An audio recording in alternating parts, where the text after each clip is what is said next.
Good morning. Good morning, everybody, and thanks for your attendance. If we can get things moving, I'd appreciate it. Welcome to this morning's discussion.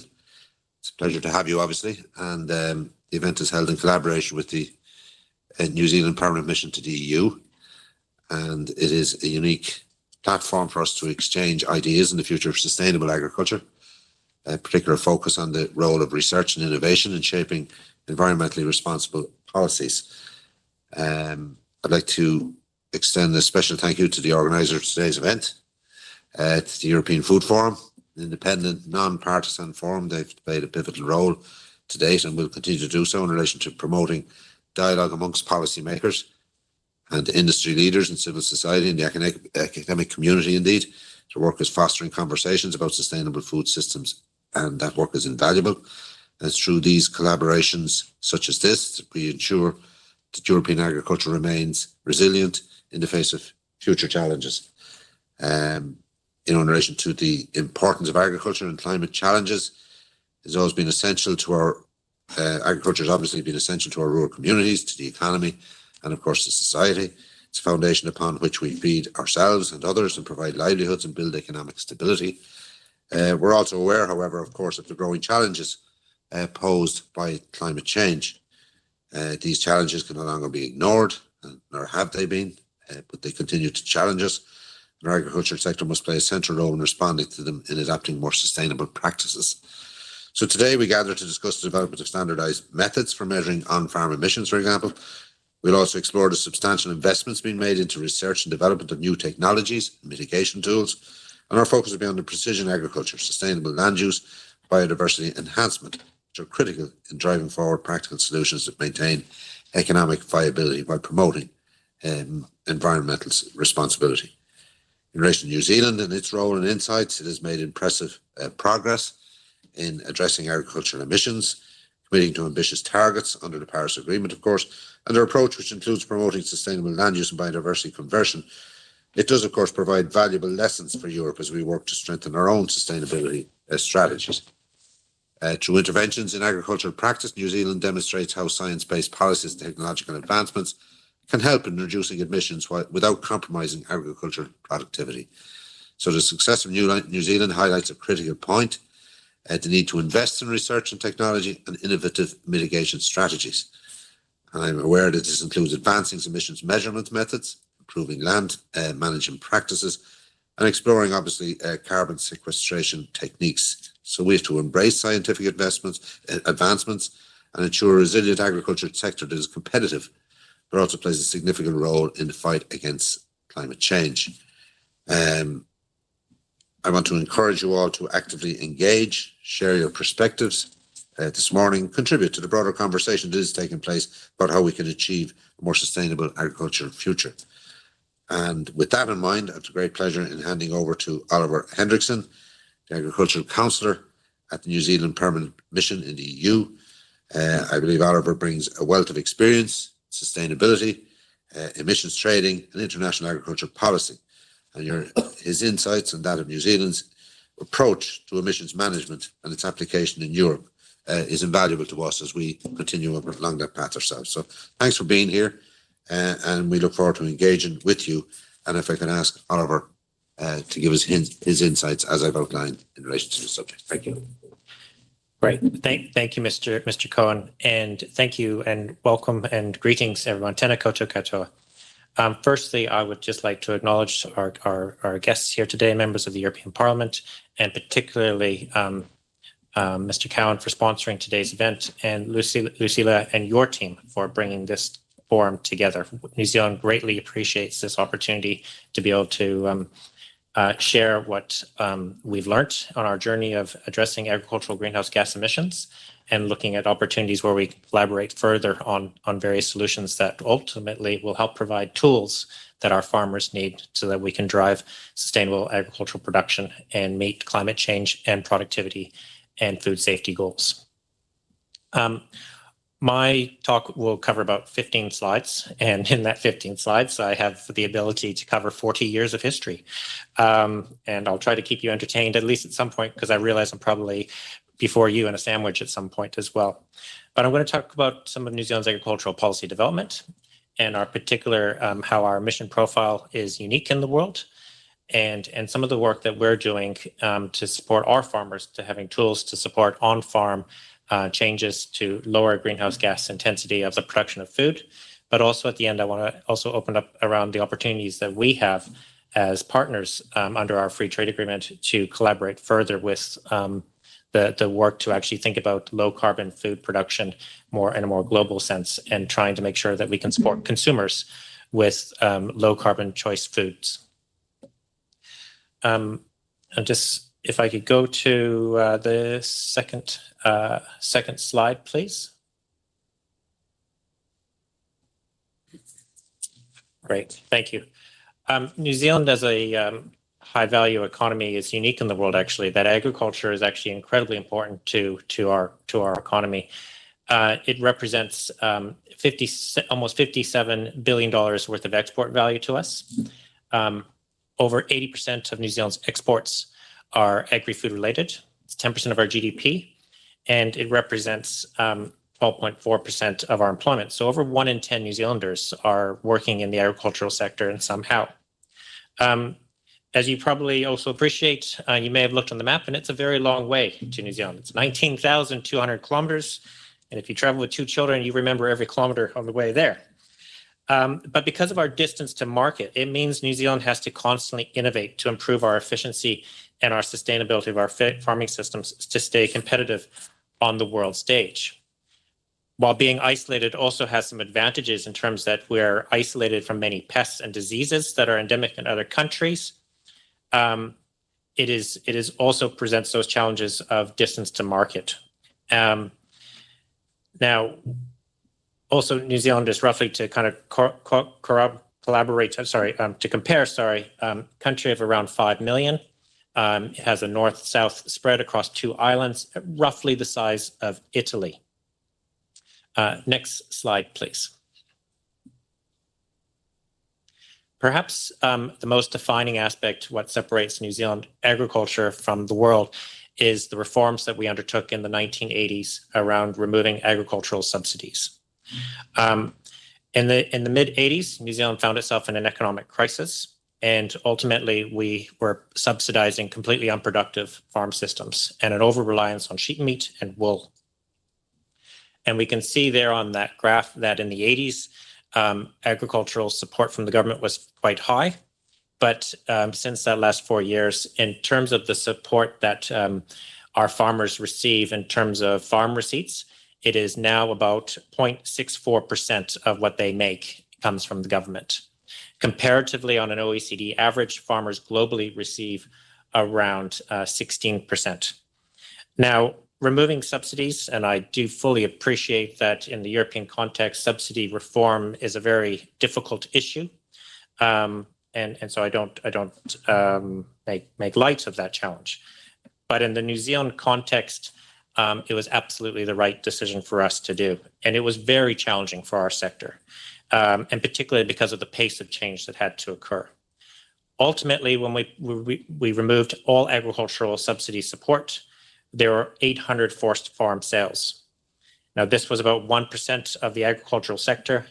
However, it was considerably less than what was projected at 16% farm sales, what could have been the impact. And the reforms had an impact on our productivity.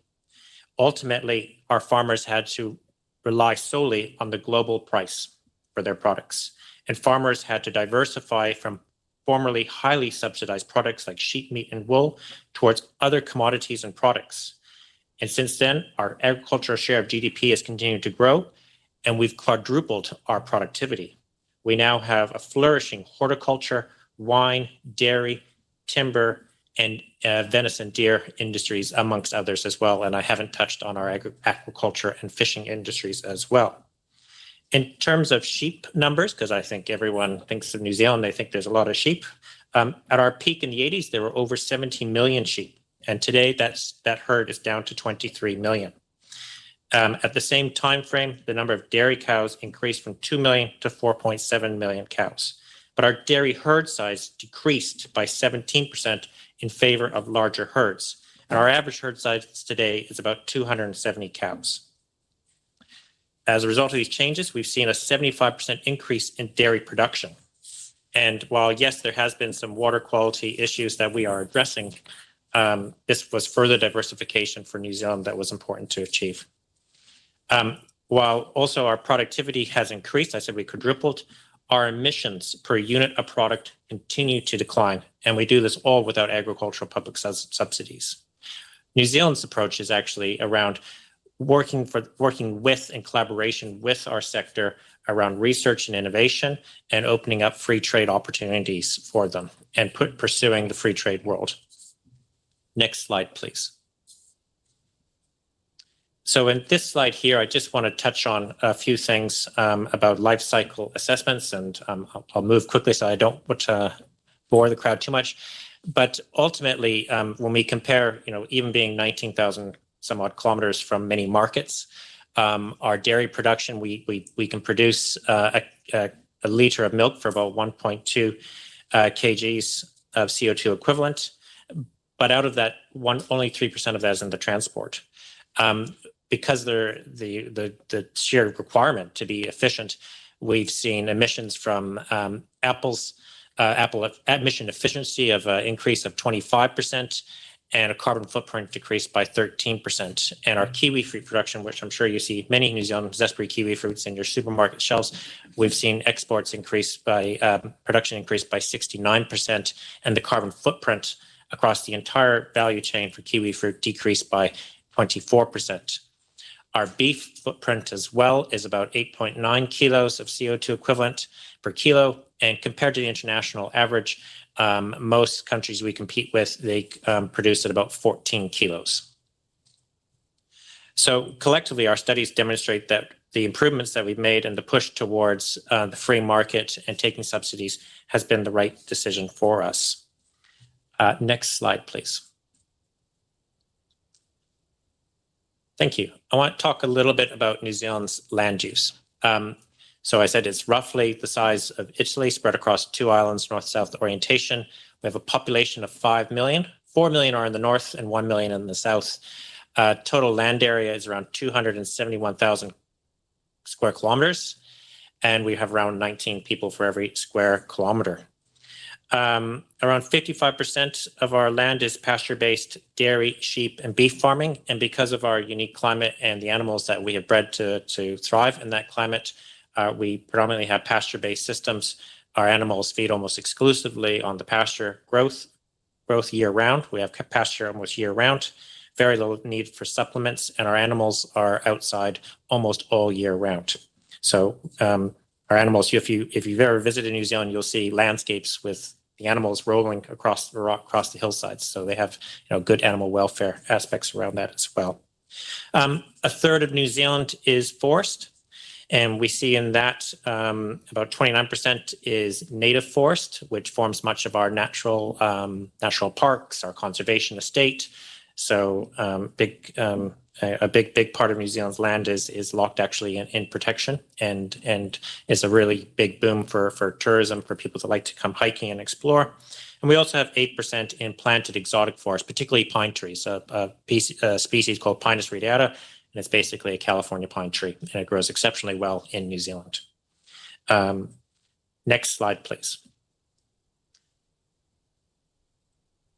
I think where I want to touch on here as to why I think the work that we can collaborate on further is actually really important is because New Zealand has been moving progressively towards renewable energy, and we have about 87% of our electricity needs and energy needs are derived through hydro, wind, solar, and geothermal, and we're continuing to invest in all of those technologies and expand them further. It really means that when it comes to looking at New Zealand's emission profile and noting that we export about 80% of what we make, agricultural emissions from dairy cows, beef cattle, and sheep are what drive our emission profile to be quite unique. And many actually areas in the world will find themselves in this situation in 10 years as they switch from high carbon energy sources to more renewable sources. It brings you to the issue of how do we address agricultural emissions. Importantly as well, we have forestry is part of our emission profile, and so we calculate both the sequestration and if they're harvested, the loss of forests as well. But ultimately, we see 21% of New Zealand, forestry offsets, 21% of our emissions are offset by forestry. And that actually presents a really unique opportunity for many of our farmers who are participants in our ETS. Next slide, please. So similar in a European context, New Zealand has emissions budgets. We have a nationally determined contribution. We are just now into our second emission reduction plan. And some of the work that we have in that space there, this is all locked into our main piece of legislation, which is the Climate Change Response Act. And we also have a Climate Change Commission as well that provides independent advice to the government on setting targets. Every 5 years, we publish an emission reduction plan. So we just published our most recent one, and it basically provides the roadmap to how we can produce fewer emissions.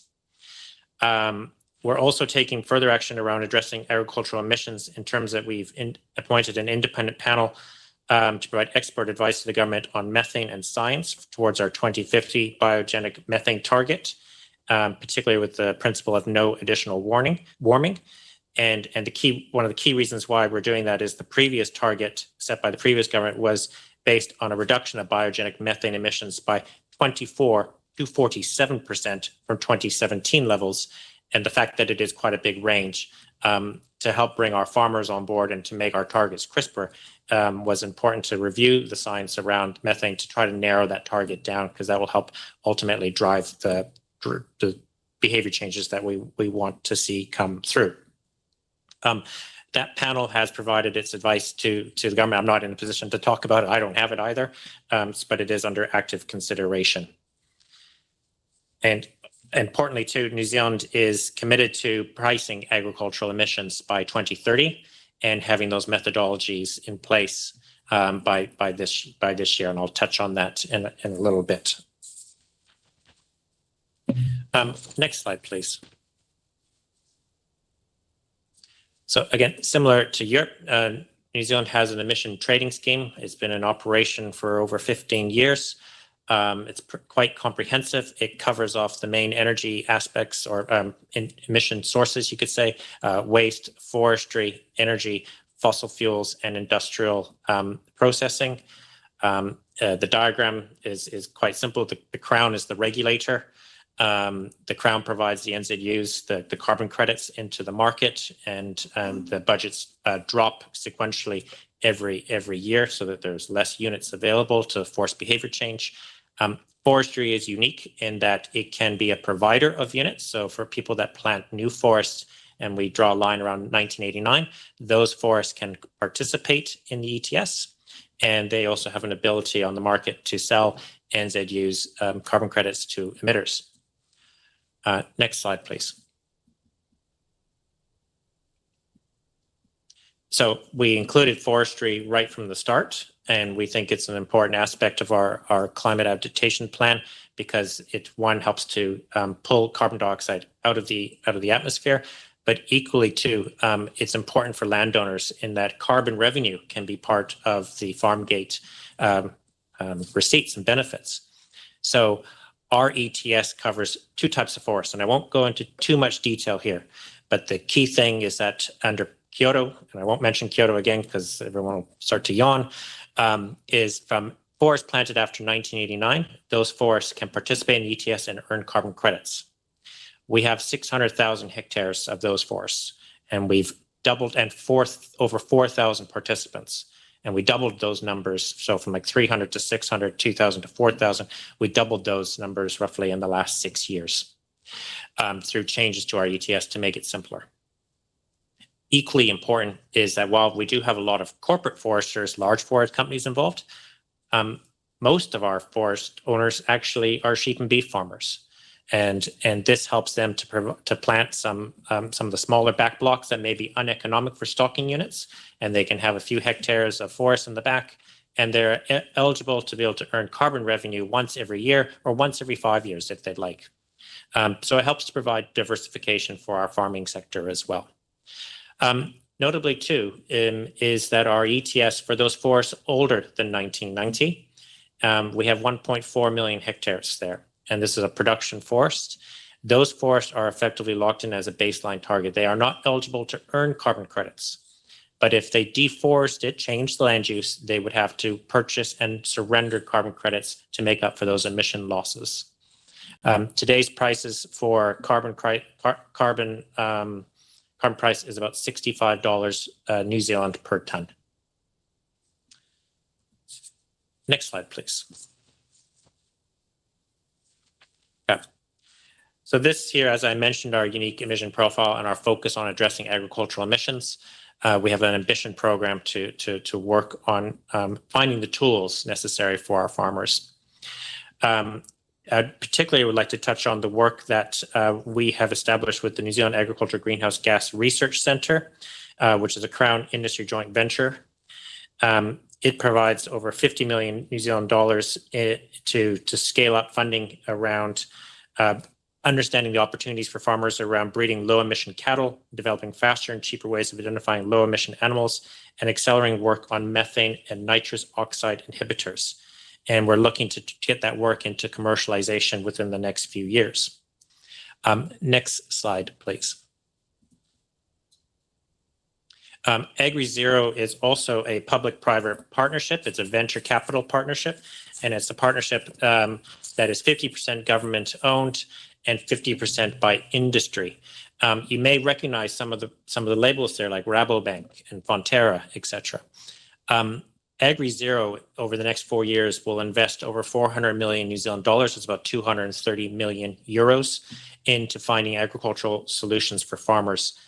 And particularly important is that we've got the major agricultural companies and the major Australasian New Zealand banks as well, like ANZ, BNZ, and ASB, and Rabobank.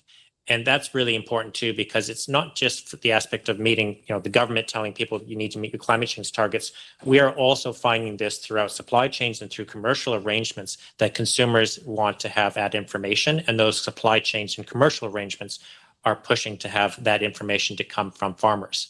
Of course, rural lending is a big part of many agricultural economies. So it's important that we have the bank support built into this program, because any financing in the future around new technologies, et cetera, will be very important, so that the banks are able to support any future lending or investments that need to happen with our agricultural sector.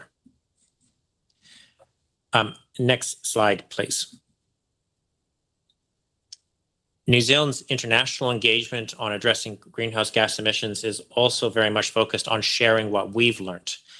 Through the Global Research Alliance, of which New Zealand was a founding partner, New Zealand runs we host the Secretariat and Special Representative of that program, and GRA represents over 69 countries and helps to pull together over 3,000 agricultural scientists to find ways to grow more food without growing the greenhouse gas emissions as well. In that there, I'd really like to acknowledge the partnerships that we have with our friends in Germany through AgriDens and the Thunen Institute, and also our work in Livestock Research Group, which is with Ireland and the UK. So this bilateral research partnerships are very important to us because, one, it helps our scientists to share knowledge, but also the extension that we're able to do with other developing countries about helping those farmers to be able to learn from what we've achieved, learn from when we failed, and ultimately help them to be able to feed their populations in a low carbon way. Next slide, please. Thank you. The next thing, before we can move to a pricing mechanism by 2030, we have to get our numbers right first. Now, New Zealand had a campaign in the last few years with our farmers called Know Your Number, and their 84% of New Zealand farmers managed to calculate what their on-farm emissions were. However, they did so through 11 different methodologies. And while some diversification of farming system and unique calculators to farming system makes sense, while it was really good that we got 84% uptake and farmers interested in this, when you have 11 different methods, you can kind of do some variation. So right now, what we're doing is developing one methodology to work for New Zealand farm systems. And there we see the importance of that, which is if farmers can actually be able to understand the numbers, then farmers can have control in how they actually look to drive those numbers down through how they may make changes on the farm, new technologies, breeding, etc., to push those numbers down and reduce their costs. By having one methodology, we can also see how we can reduce the compliance burden for farmers, and we can be more consistent as well, which has obvious benefits in a regulatory pricing system. And we see too that there'll be, as I mentioned, that it's not just government saying we have to do this. Our supply chains, contractual arrangements are also pushing this, so that that consistency that the supply chains need to have is also there as well.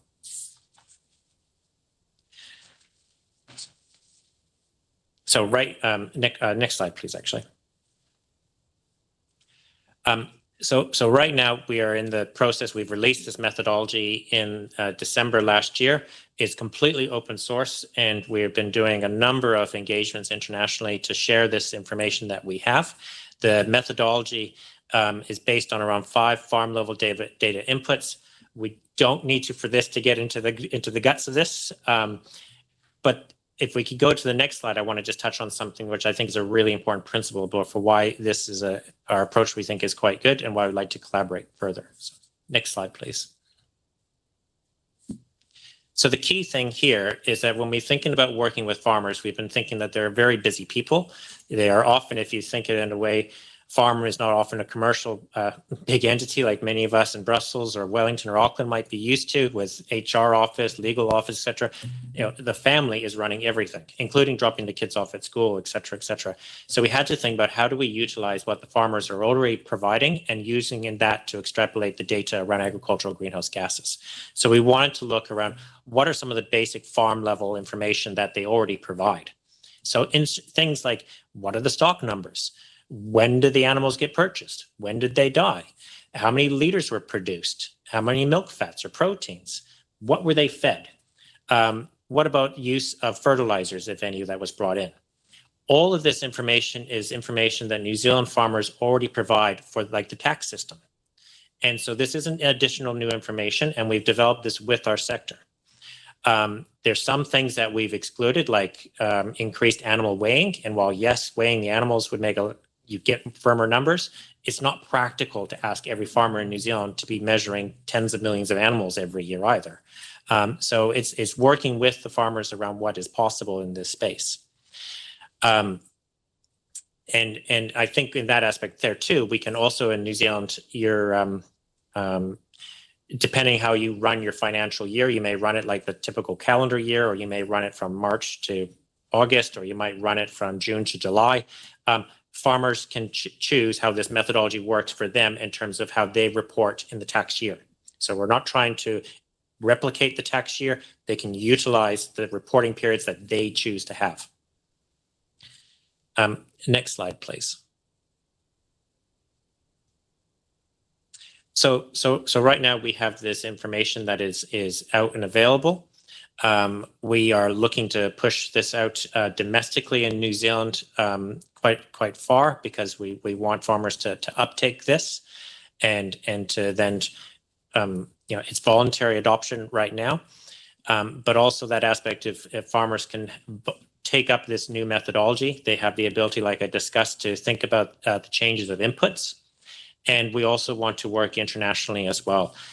This is actually a really important part, because one of the things that we see lacking right now in the international forum is common standards around how do we measure these agricultural emissions, how do we measure the food produced out of them, and how do we get common kind of basis points of like science-produced, transparent information from which we can set standards going forward to have consumers choosing low-carbon foods in the future.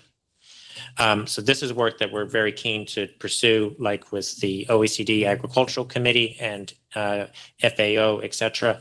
And we've been having a lot of bilateral conversations around trying to build common interest and support to drive this. While New Zealand has a methodology, we're not saying that this is the methodology for the world. What we are saying, though, is that other countries also need to come to the table around what sort of methodologies that we can all agree on that do provide that transparent, reliable, science-based information about the food produced being low carbon. The other important thing with our methodology too is that we're going to keep updating it. If it's left to not be updated for years, it will just go on the back shelf of a back office somewhere. It has to be kept up to date with the leading introduction of new inhibitors that animals may be able to ingest to reduce the breeding technologies that we might bring in, vaccinations, low methane ryegrasses, etc. And in many contexts, yourselves will have something unique around the technologies that we want to bring on board as well. If we could move to the next slide, please.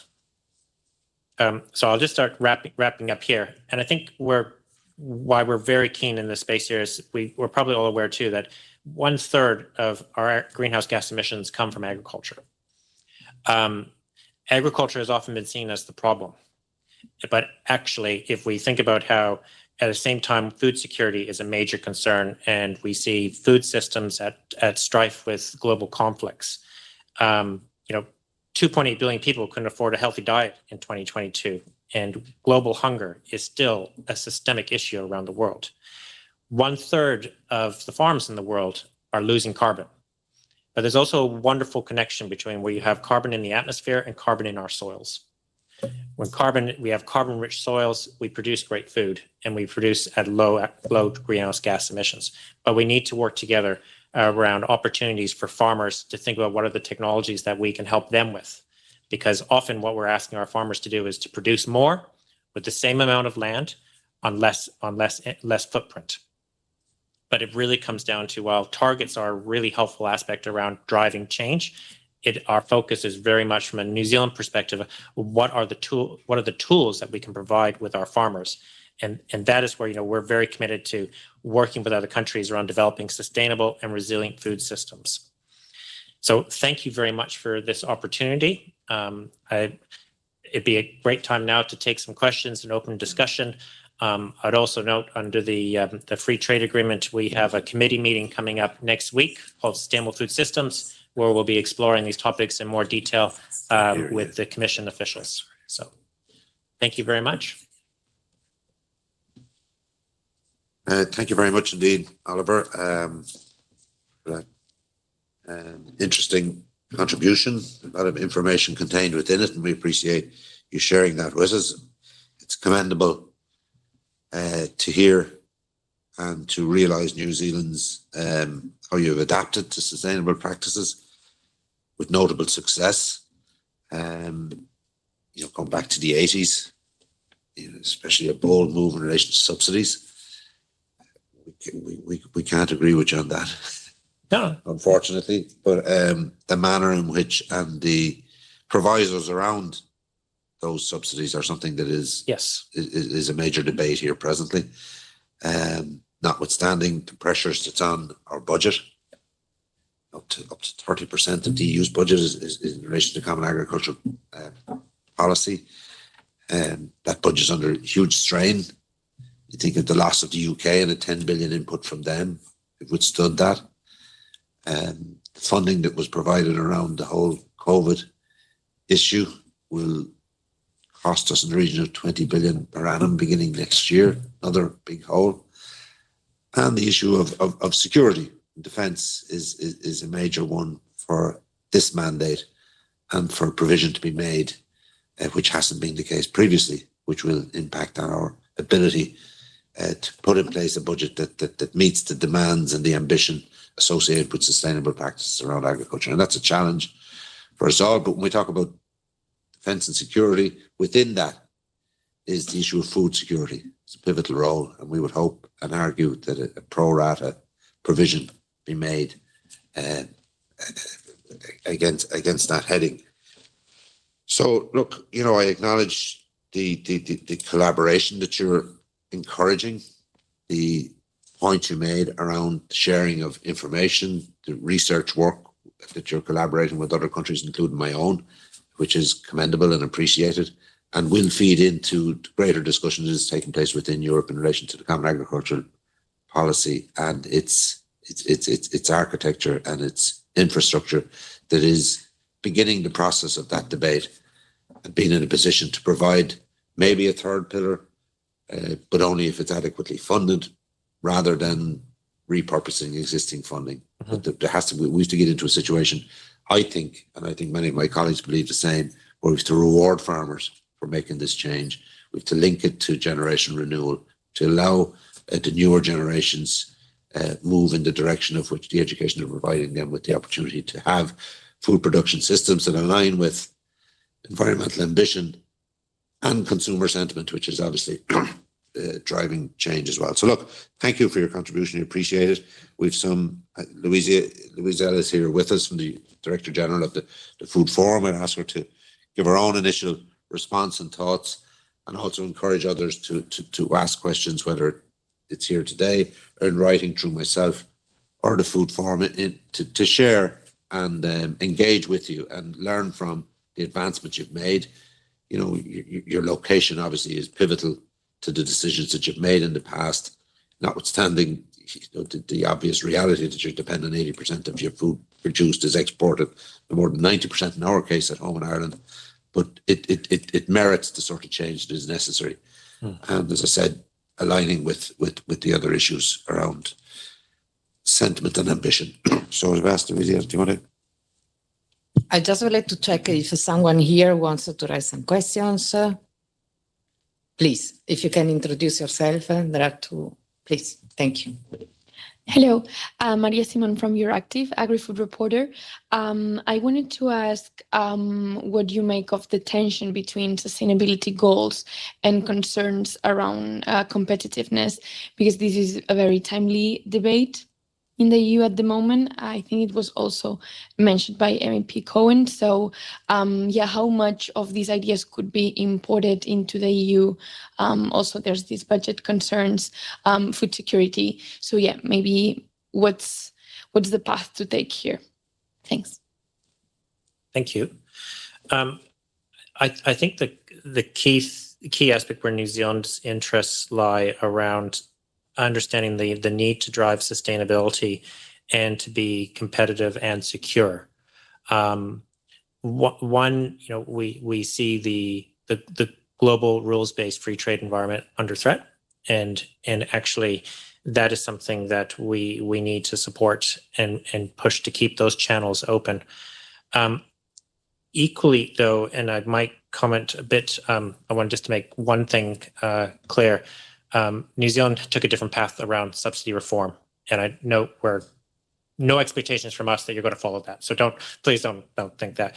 But where we see that there is failings in the global food system, and where we see around subsidies, is that globally there's about $850 billion US spent on subsidies globally.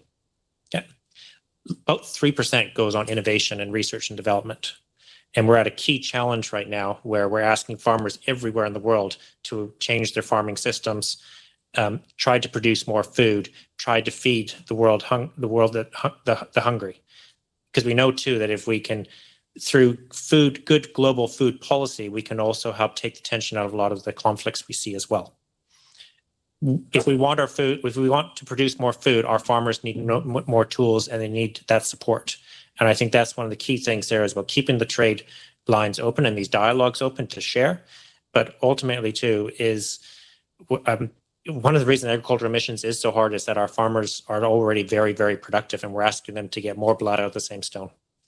We can't also look at the past, because our climate is changing in the future. So we have to also make some tough decisions around what are the production systems that are going to work well in the future, and how do we help to transition around that. So.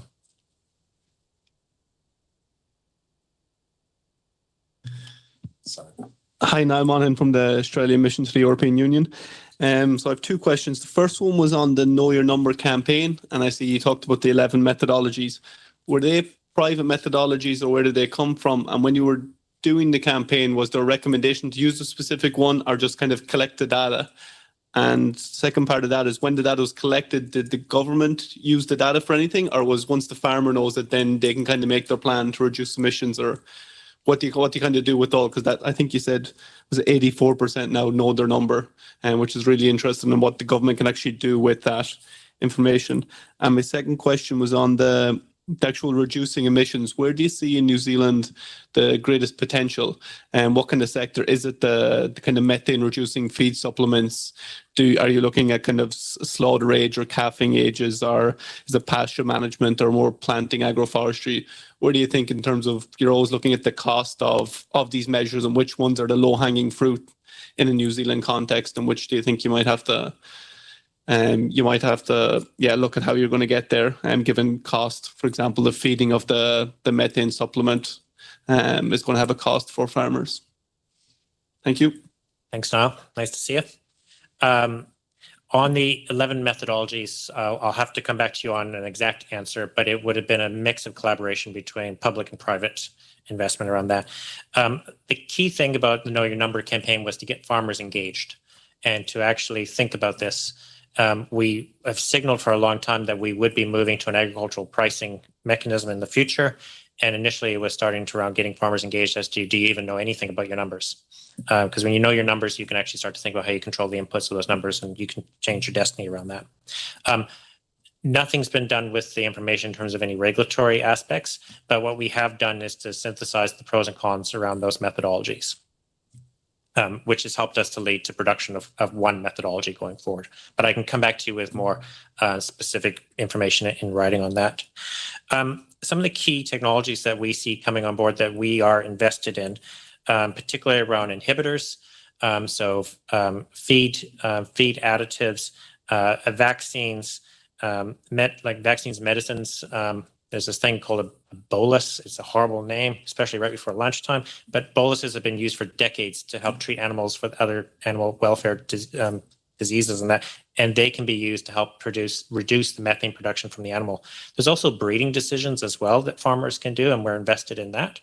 But I think some of the key things too is that it's also about working with the partners with our global partners around the world, which is when we think about this is about food production, and the consumer is not just looking for low carbon food. Let's not forget the basics. They're looking for food that is healthy, nutritious, and safe, and it arrives looking as good as it did before.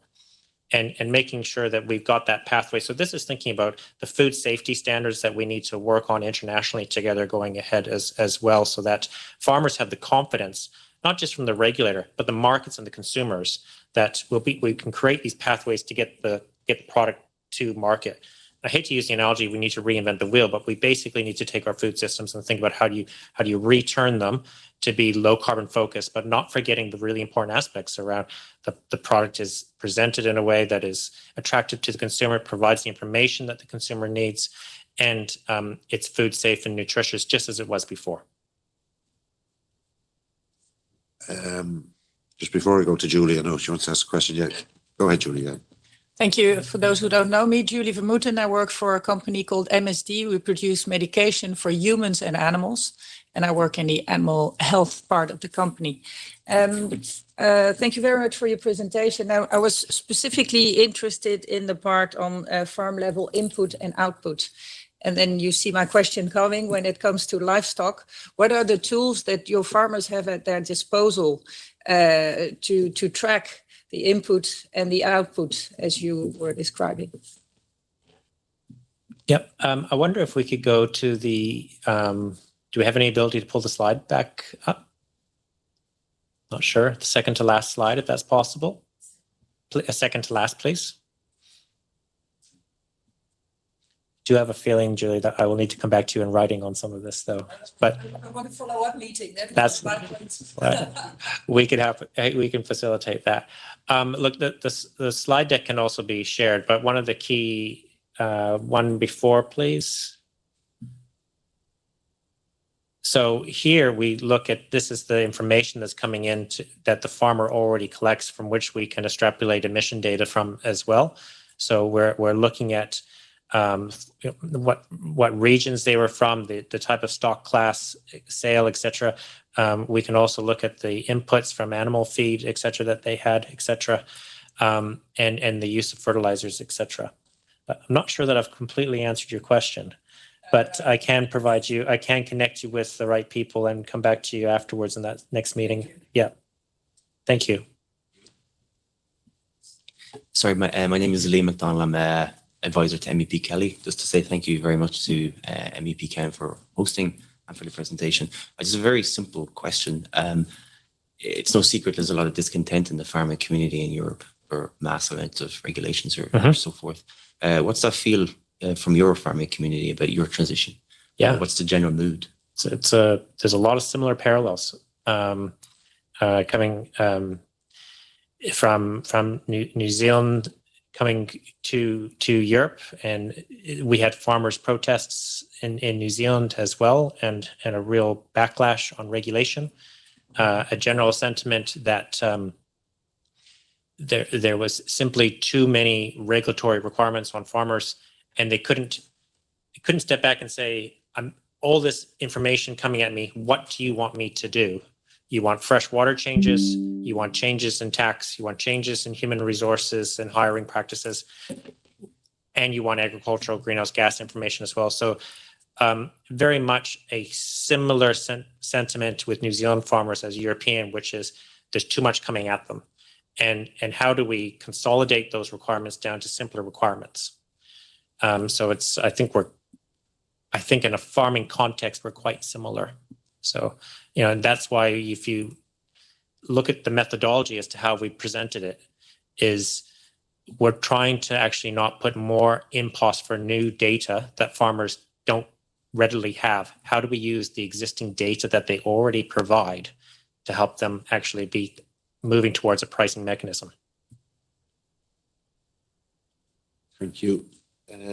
One issue I noticed in your presentation, you mentioned the issue around water quality and the challenges for water quality being maintained and enhanced with, the Northern ourselves are very much a pasture-based agricultural sector. It has its own challenges, notwithstanding the improvements you've made around what you're talking about in relation to genomics and foodstuffs and different grass types and sports and so forth. But where are you in relation to water quality presently, or what progress have you made? And is there a buy-in on the part of the producers to have practices that enhance? Yep. So in around a lot of New Zealand's progress towards improving water quality, a lot of it's driven by government regulation and public expectations around clean drinking water and water that you can swim in. But equally, it's coming from the commercial side as well. So there we've seen new rules come in around stock exclusion, so pushing stock away from waterways, planting of riparian areas along waterways, and in some of where we have milking sheds, and that is making sure that they are sealed, contained units as well. So in those aspects there, I mean, we've basically tried to reduce the interaction directly with livestock in our waterways and pulling them back around exclusion. All equally invested in looking at nitrogen inhibitors as well. So, and we've got work that we're working with the Dutch colleagues as well, because we know it's a major issue for them as well.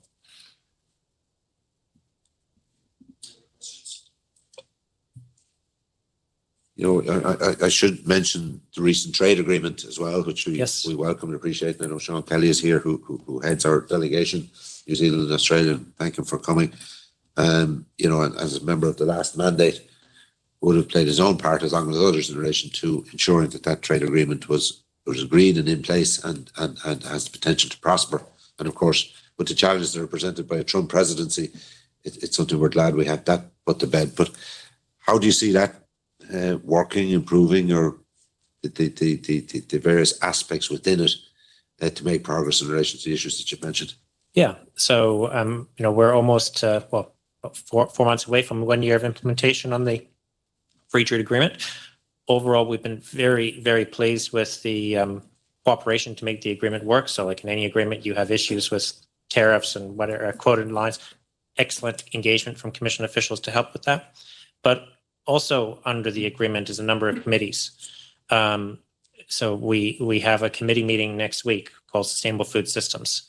And there we're looking to engage on a work program with the EU around looking at the very issues I've talked about, which is, how do we explore, a world of common agreement and metrics around inhibitors, feed additives, etc. And this is an area that, New Zealand has a lot of experience in, and we found our partners in the EU are very interested to hear what we've been doing in that. You might note as well, New Zealand has an ETS, and we don't have agriculture in it. And my previous role was running a big part of New Zealand's ETS, and I can tell you it's not a good tool for farming. So we are very much also aware that Europe is looking at whether their ETS should work in agriculture, and perhaps you can make that work. But we're very happy to share our lessons learned around that and why we don't think it's the right tool to incentivize farmers. So these committee meetings will be happening every year, and we think they're a great forum. But of course, it's about the energy you put into those agreements. So we're looking forward to next week's first committee meeting on that.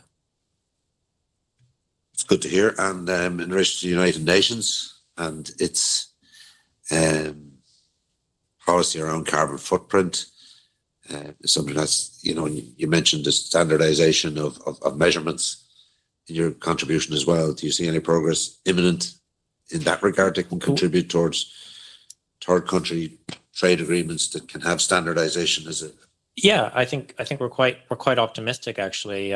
My colleagues over the last several months since we released our methodology, we've had bilateral meetings with many countries, member states in Europe, Canadians, Americans, etc.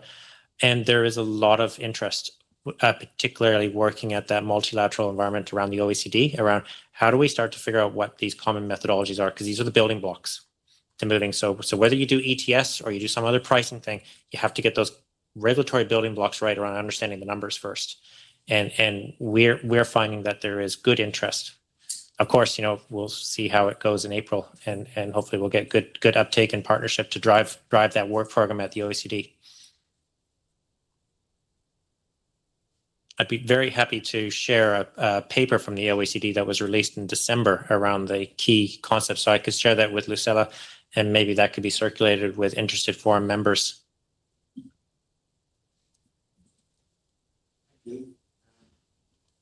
Anyone want to make a contribution or make an observation or ask a question before we, Sean? Yeah. I'll just say a few words. Sorry I'm late at other meetings, but thanks to Barry for organising this very important discussion.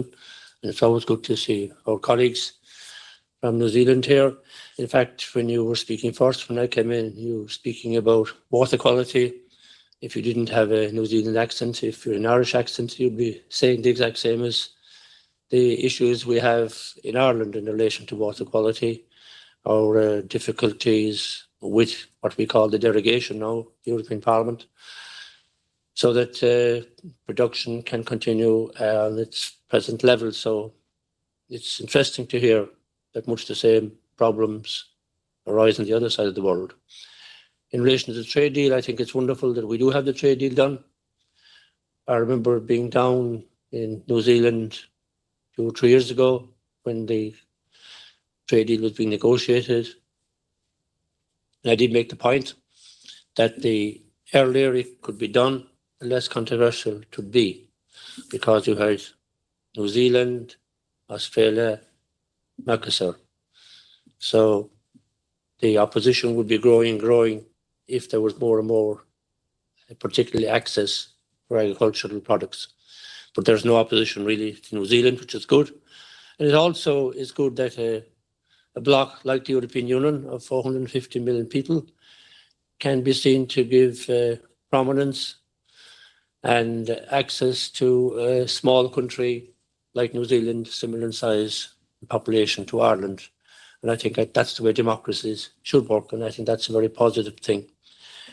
I was interested in what you had to say about the ETS. That's something that's being discussed here in Europe at the minute. Initially, there was a lot of support for an ETS for agriculture, but that's beginning to wane somewhat now.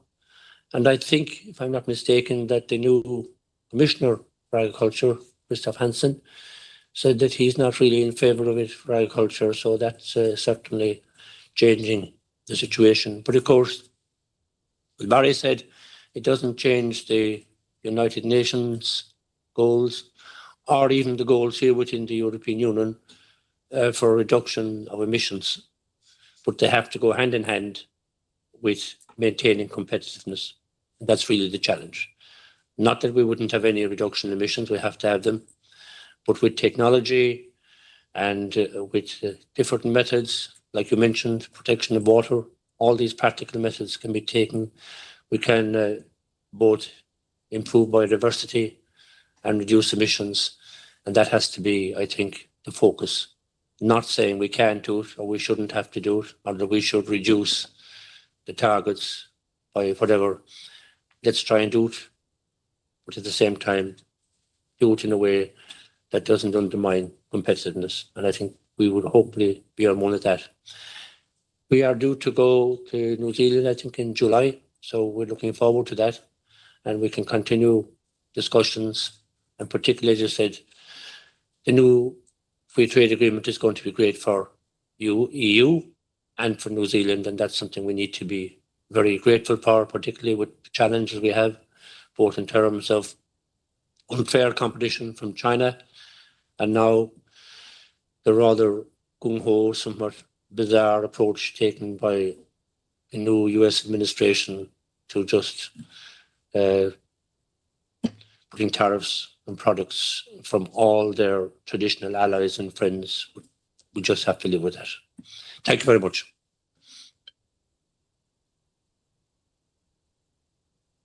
Oliver, briefly.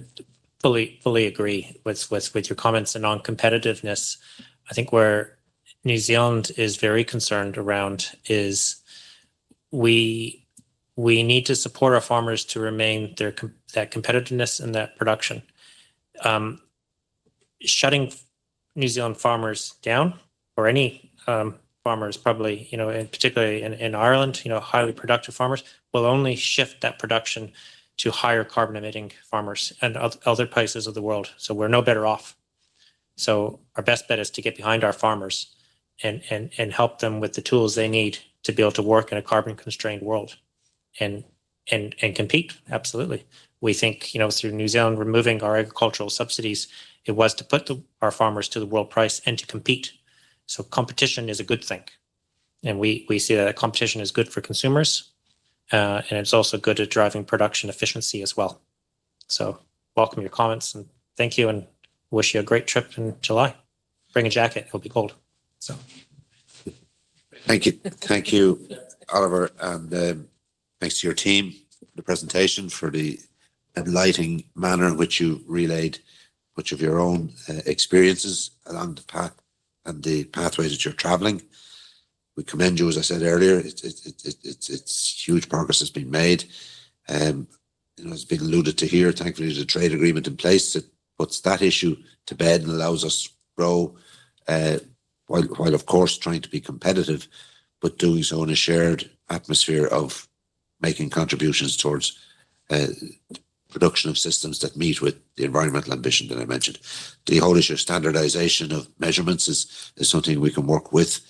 And I'm glad to see there is some progress in relation to the collaborations taking place, and we look forward to a continued sharing of information, continued progress in relation to this issue, and making our own combined contribution towards better standards, better quality food, but quality food that is sustainable, that is competitive, and that rewards those who partake and commit to those policies. So thanks again, and we remain in contact to commend Louisiana, the European Food Forum, and to mention here this evening that this morning, the next meeting, the next collaboration, the next production, if you like, by the European Food Forum here in Europe in the Parliament is on the 5th of March, where the discussion and contributions will be forthcoming in relation to eating disorders and mental health. And I want to mention that has been provided for and worked with the forum by my colleague Maria Walsh, and look forward to that event. And I hope you will participate and engage in the build up to that too. And green claims. And what? And also green claims, so we do not have the date. Oh, exactly. We don't have a date yet for the green claims discussion and meeting as well. So thanks again for your participation, for making yourselves available. And we appreciate it. Let that not go unsaid. Greatly appreciated. And as I said, we continue to work together to improve the lot of those that we have the privilege of representing. Thank you.